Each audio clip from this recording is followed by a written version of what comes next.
Kémy Séba, un nom qui ne laisse jamais indifférent. Pour certains, c'est une voix courageuse. Pour d'autres, une figure dangereuse. Mais une chose est sûre, Kémy Séba ne parle pas pour plaire, il parle pour déranger.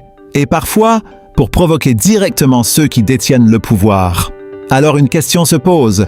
Kémy Séba, militant engagé ou homme qui construit sa force dans la confrontation permanente? Tout commence le 9 décembre 1981. Né en France d'origine béninoise, Kémy Séba grandit entre deux mondes. Très tôt, il développe une conscience politique forte, marquée par les questions d'identité, d'histoire, de domination et de souveraineté. Mais chez lui, cette conscience ne reste pas théorique, elle devient combat. Et pas n'importe quel combat. Un combat frontal, un combat assumé, un combat qui ne cherche pas à s'adoucir pour être accepté. Très jeune, il s'engage dans des mouvements radicaux, où ses prises de position attirent déjà l'attention. Et très vite, il comprend une chose essentielle. Dans un monde saturé de discours, ceux qui parlent fort ne sont pas forcément ceux qu'on écoute, mais ceux qui choquent deviennent impossibles à ignorer.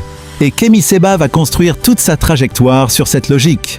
Provocation, discours tranché, position radicale, refus du compromis, il avance comme quelqu'un qui ne cherche pas à être intégré, mais à s'opposer.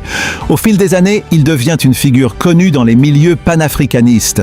Un militant qui dénonce le néocolonialisme, l'influence occidentale en Afrique, le franc CFA, les élites africaines, jugées trop dépendantes. Et là, il touche quelque chose de puissant.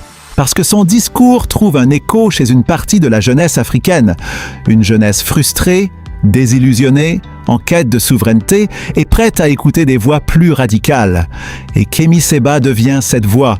Une voix qui ne cherche pas l'équilibre, mais l'impact. Une voix qui ne veut pas calmer, mais réveiller. Et forcément, ce type de position attire l'attention. Mais pas seulement celle du public, celle des États aussi. Parce qu'à partir du moment où tu critiques frontalement des systèmes économiques, des puissances internationales, des gouvernements, tu entres dans une autre dimension. Une dimension où la parole devient un risque. Et Kémy Séba va rapidement le comprendre, car son parcours est aussi marqué par des confrontations directes avec les autorités. Arrestations, interpellations, expulsion, des moments de tension qui renforcent encore son image. Parce que dans ce type de trajectoire, chaque arrestation devient un symbole.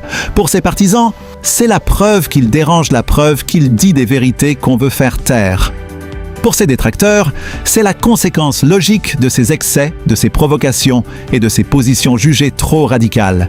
Et c'est exactement là que se construit le personnage Kémy Séba, un homme qui avance dans une ligne de confrontation constante, un homme qui transforme chaque tension en visibilité, un homme qui comprend parfaitement que dans l'espace médiatique moderne, le conflit est une force.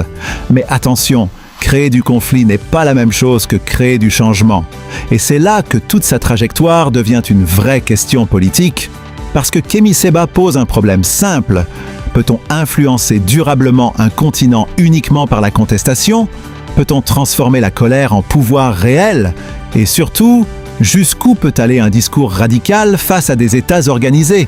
Car à chaque fois que la tension monte, le même scénario se répète.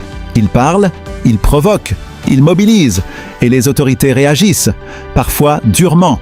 Et cette mécanique devient presque une signature. Aujourd'hui, Kémy Séba est devenu bien plus qu'un militant. Il est un symbole. Pour certains, le symbole d'une Afrique qui refuse de rester sous influence. Pour d'autres, le symbole d'une radicalité qui complique les solutions. Mais dans tous les cas, il est devenu incontournable dans certains débats. Et ça, c'est déjà une forme de pouvoir. Un pouvoir sans institution, sans mandat, sans structure classique, mais un pouvoir d'influence. Et parfois, dans certaines périodes, l'influence peut être plus dangereuse que le pouvoir officiel. Alors la vraie question n'est peut-être pas « Kémy Séba a-t-il raison ou tort ?» La vraie question, c'est pourquoi son discours touche autant de jeunes? Qu'est-ce qu'il révèle comme frustration réelle? Et surtout, jusqu'où un homme sans pouvoir officiel peut-il aller en défiant les systèmes établis? Parce que, au final, en politique, ceux qui dérangent le plus ne sont pas toujours ceux qui gouvernent. Ce sont souvent ceux qui obligent les autres à réagir. Et Kémy Séba fait clairement partie de ces hommes-là.